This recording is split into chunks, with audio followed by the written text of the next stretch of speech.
Hey there, Jim Johnson for Accent Help here, and I want to talk about the ah vowel, the ash, okay? This vowel, if you're writing it in the really long form of it, it would be written as this A followed by an E that's directly connected to it.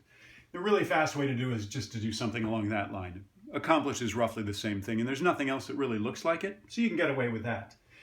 This sound gets a really bad rap. And in fact, it's in those words, bad rap. It's the ash sound. A lot of people call it a flat A. They don't like the sound of it. In fact, Edith Skinner, in her books, she calls it an unpleasant vowel that should be short instead of being longer. And I don't necessarily agree. The issue comes up that what many people do in a lot of different accents is they make it a lax vowel instead of a tense vowel. And if you actually tense your tongue that little bit more to purposefully do this ah sound, ah, bad rap, as opposed to what many of us do where we make it a little more lax, where our tongue is a little more almost indecisive, or it's in sort of a neutraler position, bad rap. It's a bad rap. It tends to be like a flatter sound, a lot of people will call it. Oftentimes it goes a little more nasal. And in fact, nasals are one of the biggest problems. If you follow this, the worst case scenario is following it with an NG sound, as in rang, sang, bang, strangle, anger. That's one where it tends to become really lax because the tongue is getting ready for this NG, so it becomes bang, anger, sang. So really indistinct.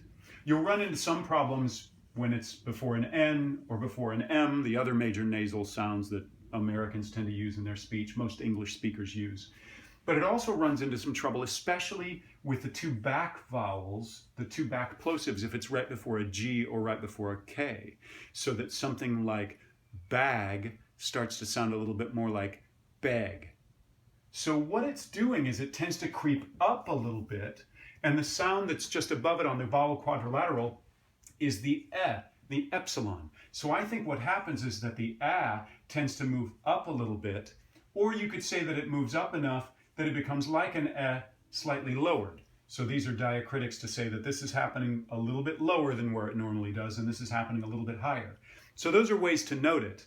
Another thing that commonly happens, especially with this guy, is that people start to nasalize it. That's a diacritic for nasalized.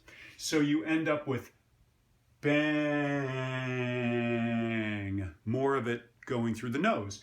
That happens to any vowels that are before a nasal consonant, but it's especially problematic with the ash, and it tends to offend more ears than other vowels do when they get nasalized.